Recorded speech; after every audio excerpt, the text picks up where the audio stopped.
சினிமால நடிக்க இல்ல டெக்னிக்கல் ஒர்க்ஸ்க்கு சான்ஸ் தேடிட்டு இருக்கீங்களா? லெட்ஸ் ப்ளே மேப்பை பிளே ஸ்டோர் அண்ட் ஆப் ஸ்டோர்ல டவுன்லோட் பண்ணுங்க. உங்களுக்கான வாய்ப்பை தேடிக்கொள்ளுங்க. கேப்டன் முதுகுல குத்திட்டு போனதுதான் முதல் சரி. துரோகம் என்பது தான் வாழ்க்கையில மிக மிக ஒரு கொடுமையான ஒரு விஷயம். அதுதான் அவருடைய ஹெல்த் பாதிச்சதற்கு ரீசன். அதுதான் மெயின். பகிர்ந்துகிட்டாரா அந்த சமயங்கள்ல ஏதாவது? அதுதான் கேப்டன். அவர் தான் லீடர். எதுவும் தன்னுடைய வேதனையை யார்கிட்டயும் சொல்ல மாட்டேன், இன்க்ளூடிங் மை செல்ஃப். என்னெல்லாம் போடக்கூடாதோ பூராத்தையும் யூடியூப்ல போட்டீங்க. தயவு செஞ்சு நீங்க பதிவு போடணும். கலாட்டாக்கு நான் ரெக்வஸ்ட் வைக்கிறேன், பதிவு போடுங்க. வெண்டிலேட்டர்ல இருக்காரு, ட்ரெக்கியாட்டமி பண்ணிட்டாங்க, செயற்கை சுவாசம் என்னென்னவோ போட்டீங்கம்மா. அவருக்கு இல்லைன்னே போட்டாங்க நிறைய யூடியூப் சேனல். ஒரு மனைவியா எனக்கு எவ்வளவு ஒரு மன உளைச்சல் ஏற்படுதுன்னு நீங்க யோசிங்க. செயற்குழு பொதுக்குழுக்கு வரமாட்டார். அவர் இல்ல நீங்கள வந்தாருல, கட்சி வேஷ்டி கட்டி வந்து உட்கார்ந்தாருல ஸ்டேஜ்ல. அப்போ யூடியூப் சேனல்ஸ் எல்லாம் நீங்க போட்டது பொய் செய்தி என்பதை ஒத்துக்கிறீங்களா? நான் கேட்கிறேன் பகிரங்கமா. 4 ரூம்ல இந்த மாதிரி ஒரு கேமரா. சொல்றேன், நீங்க யாரை பத்தி வேணா என்ன வேணாலும் பேசலான்றது கிடையாது. கட்சிக்காரர்கள் அத்தனை பேரும் கடும் கோபத்துல இருக்காங்க. தட்டி விட்டா பத்திக்கும். மிஸ்டர் பாண்டியராஜனுக்கு நான் கேட்டுக்கிறேன், ஏதோ ஒரு பதிவு போடணுன்றதுக்காக போடாதீங்க. இது சினிமா கிடையாது, கட்சி. எங்களுக்கு தெரியுங்க அவர் எப்படி பாத்துக்கணும்னு. உங்க அறிவுரைக்கும் உங்களுடைய ஃப்ரீ அட்வைஸுக்கும் நன்றி மிஸ்டர் பாண்டியராஜன். கேப்டன் எப்படி பாத்துக்கணும் எங்களுக்கு தெரியும். உலக தமிழர்கள் அனைவருக்கும் வணக்கம். இன்றைய சிறப்பு நேர்காணலில் நம்மோடு இருக்கக்கூடியவர் தேமுதிகவின் புதிய பொதுச் செயலாளர் பிரேமலதா விஜயகாந்த். வணக்கம் மேம். வணக்கம். புதிய பொதுச் செயலாளரா தேமுதிகவுக்கு உருவெடுத்திருக்கிறீங்க. என்ன மாதிரியான விஷயங்களை எதிர்பார்க்கலாம்? இப்போ நம்ம நின்று பேசுறது எண்ணூர் போர்ட். நீங்க என் கூட தான் காலையில இருந்து டிராவல் பண்றீங்க.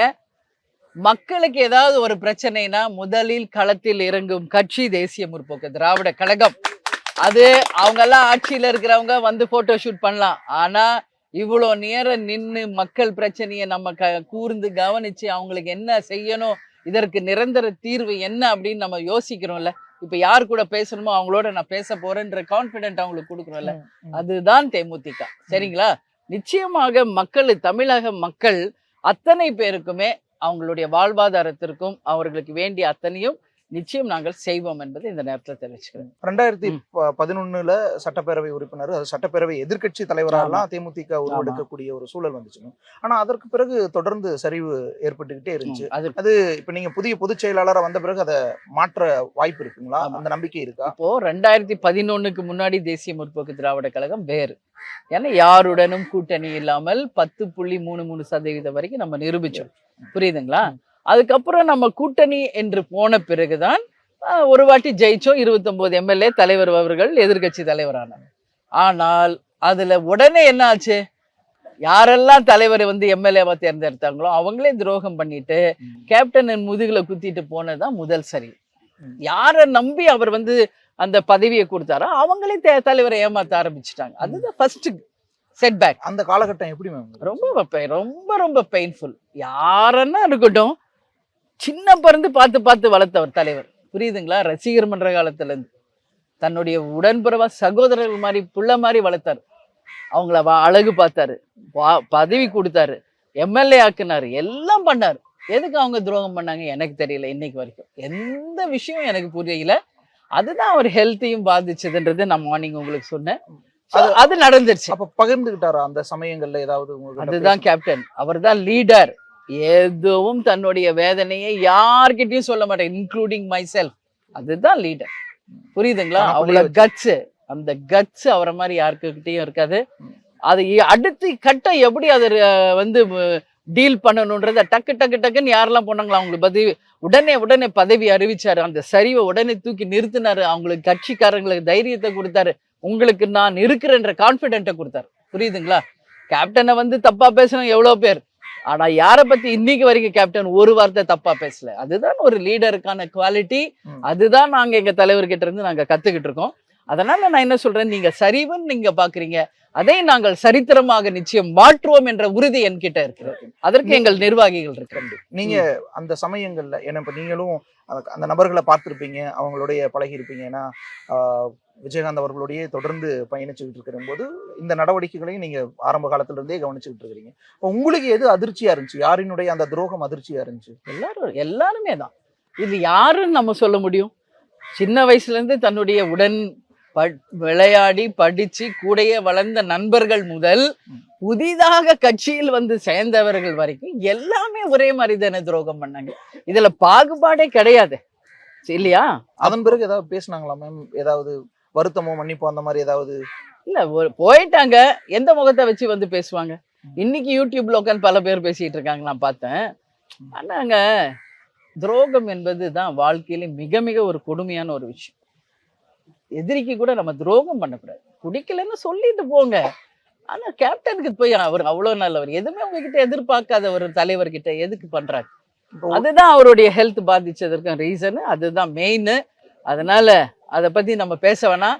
போனவங்களா இருக்கட்டும், எங்களுடன் நிக்கிறாங்க பாருங்க சிப்பாய்கள் மாதிரி, இவங்களை பத்தி நீங்க கேள்வி கேளுங்க, இவங்களை பத்தி நான் சொல்றேன். அதனால படையச பேச வேணாம்.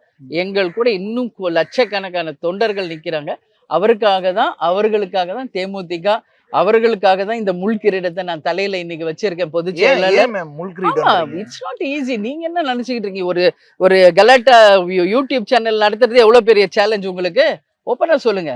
அப்போ ஒரு அரசியலை இன்னைக்கு எதிர்கட்சிகள் அத்தனை பேரையும் எதிர்கொண்டு ஒரு கட்சியை நடத்துறது ஒன்றும் சாதாரண விஷயம் கிடையாது.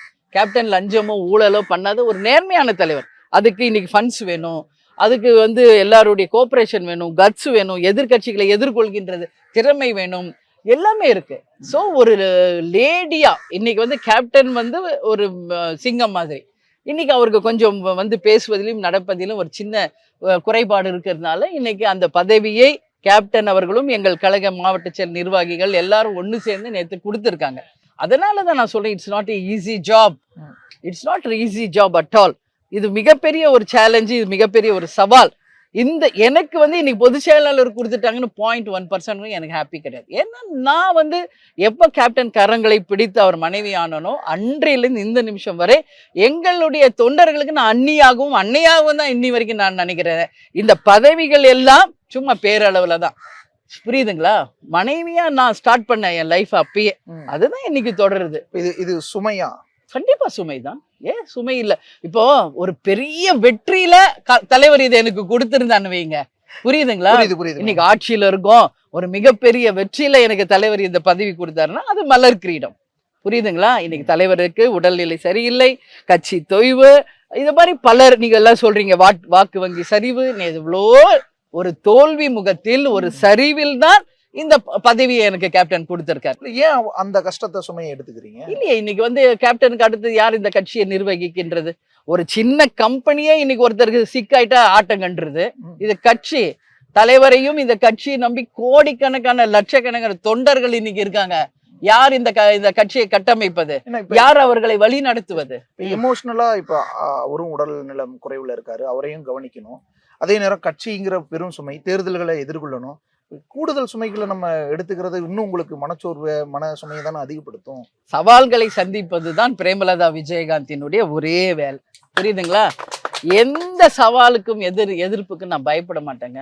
ஏன்னா நான் யார் கூட இருந்து வந்தவ, தலைவர் கேப்டன் கூட இருந்து வாழ்ந்தவ, புரியுதுங்களா? அவரை பார்த்து பார்த்து பார்த்து இந்த 33 வருஷமா ரசிச்சு அவர் கூட வாழ்ந்தவ. அதனால அந்த தைரியம், கட்ஸ் எல்லாமே எனக்குள்ளேயும் இருந்துருச்சு.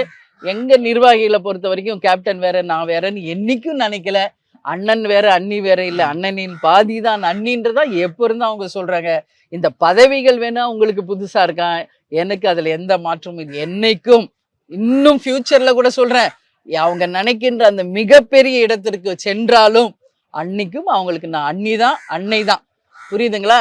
இந்த பதவிகள் எல்லாம் இந்த கட்சிக்கும் தொண்டர்களுக்கும் இந்த கட்டமைப்பையும் வழி நடத்துவதற்கான ஒரு வேலை தானே ஒழிய வேற எதுவும் கிடையாது. இப்ப எப்படி மேம் இருக்காரு? யாருங்க நல்லா இருக்காரு? பாத்தீங்களா செயற்குழு பொதுக்குழுக்கு நீங்க வந்தீங்களா? பாத்துருந்தோம், நேரலையில பாத்துருந்தோம். அப்புறம் என்ன கலாட்டா டிவியே இல்ல, நம்ம சேனல்ல இருந்து வந்திருந்தாங்க. இல்ல நான் என்ன சொல்றேன், யூடியூப் சேனல்ஸ் தான் மெயினா இதை பத்தி. ஏன் நீங்க யூடியூப் என்னெல்லாம் போடக்கூடாதோ பூராத்தையும் யூடியூப்ல போட்டீங்க. தயவு செஞ்சு நீங்க பதிவு போடணும். கலாட்டாக்கு நான் ரெக்வஸ்ட் வைக்கிறேன், பதிவு போடுங்க. கேப்டன் வந்து இல்லம்மா, கேப்டன் என்னெல்லாம் போட்டீங்க யூடியூப் சேனல்ஸ்ல நான் பார்த்தேன். எந்த கேப்டன் கூடயே உட்காந்துருக்கேன், எனக்கு டைம் அப்படியே பார்த்துக்கிட்டே இருப்பேன். நான் ரொம்ப பார்க்க மாட்டேன், பட் டைம் இருந்ததுனால. வெண்டிலேட்டர்ல இருக்காரு, ட்ரெக்கியாட்டமி பண்ணிட்டாங்க, செயற்கை சுவாசம் என்னென்னவோ போட்டீங்கம்மா. அவர் இல்லைன்னே போட்டாங்க, நிறைய யூடியூப் சேனல் அவர் இல்லைன்னே போட்டாங்க. ஒரு மனைவியா எனக்கு எவ்வளவு ஒரு மன உளைச்சல் ஏற்படுதுன்னு நீங்க யோசிங்க. பாருங்க, எங்க மாவட்ட செயலாளர், நிர்வாகிகள், தொண்டர்கள், கடைகோடி ஒரு கிராமத்துல இருக்கிற தொண்டர்கள் அத்தனை பேரும் இதுல பாதிச்சிருக்காங்க.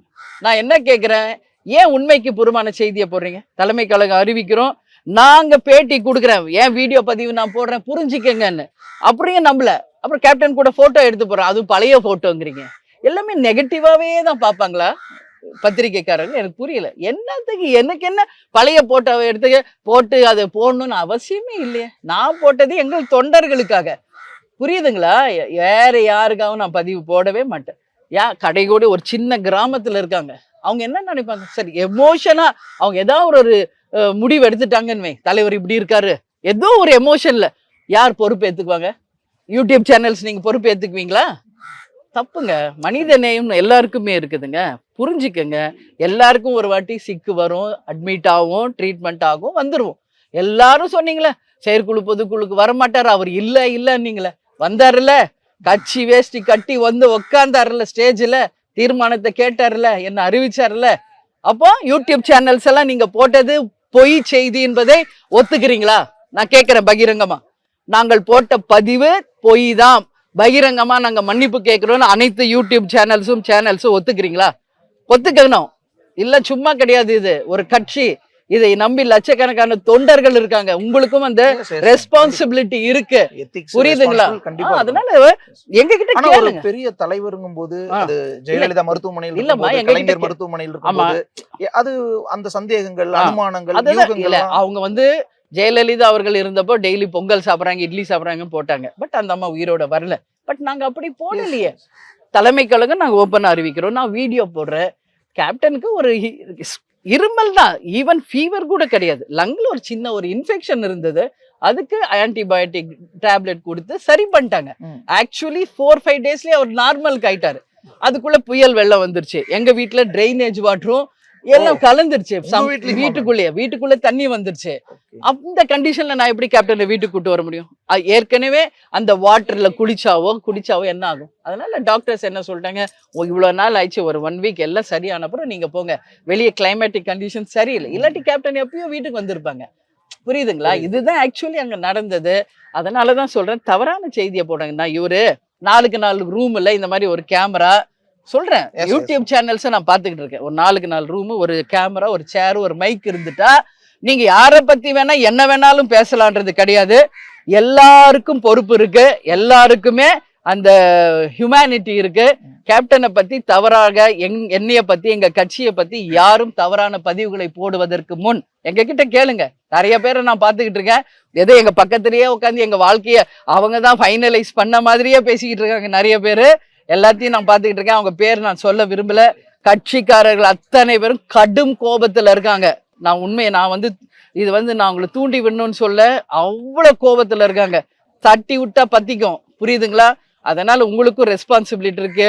3வது தூண் பத்திரிகை, அத பொறுப்பை உணர்ந்து நீங்கள் இனிமேல பதிவு போடணும்னு அனைத்து யூடியூப் சேனலையும் கலாட்டா யூடியூப் மூலம் நான் கேட்டேன். பொதுக்குழுக்கு வந்திருந்த போது அவருடைய உடல் நிலையத்தை பார்த்து எல்லோருமே ஒரு வருத்தப்பட்டிருந்தாங்க. சினிமா துறையை சேர்ந்த இயக்குனர்கள் கூட அவரை பார்க்க யாரும் இல்லை, ஒரே ஒருத்தர் தான் போட்டிருக்காருங்க, பாண்டியராஜன் ஒருத்தர். நான் பாண்டியராஜன் கிட்ட நீங்க கேட்டதுனால இது பதில் சொல்ல, இல்லாட்டி எனக்கு அவர் படம் எனக்கு தெரியாது பெருசா, கஷ்டப்படுத்தாதீங்கன்று.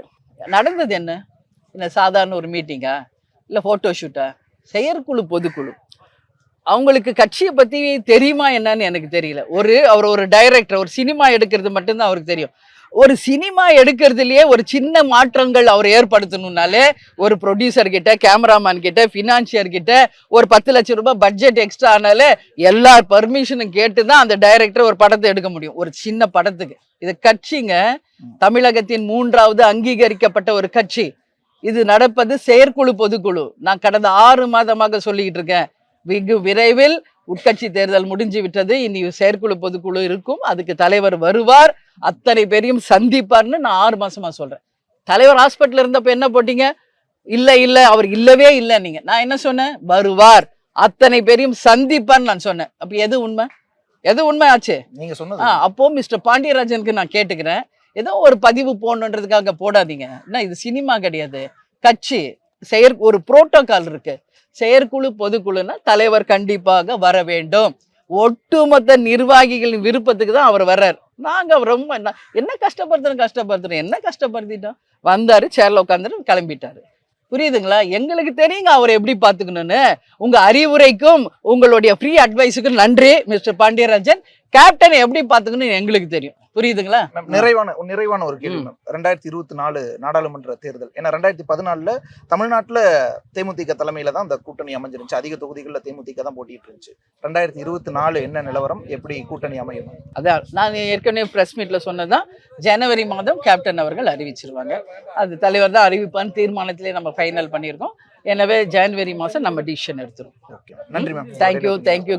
கலாட்டா வியூவர்ஸ் அனைவருக்கும் தேசிய முற்போக்கு திராவிட கழகத்தின் பொதுச் செயலாளராக பதவியேற்று உங்கள் கலாட்டா யூடியூப் சேனலுக்கு நான் இன்டர்வியூ கொடுத்திருக்கேன். எனவே அனைத்து வியூவர்ஸுக்கும் இந்த குழுமத்திற்கும் என் மனப்பூர்வமான வாழ்த்துக்களை சொல்லிக்கிறேன். அதே நேரத்தில் உண்மை செய்தியை போடுங்க, வதந்திகளை போட வேண்டாம் என்ற ஒரு ரெஸ்பான்சிபிலிட்டி இருக்கிறது என்பதையும் புரிந்து கொள்ளுங்க. நன்றி, வணக்கம். சினிமால நடிக்க இல்ல டெக்னிக்கல் ஒர்க்ஸ்க்கு சான்ஸ் தேடிட்டு இருக்கீங்களா? லெட்ஸ் ப்ளே மேப்பை பிளே ஸ்டோர் அண்ட் ஆப் ஸ்டோர்ல டவுன்லோட் பண்ணுங்க. உங்களுக்கான வாய்ப்பை தேடிக்கொள்ளுங்க.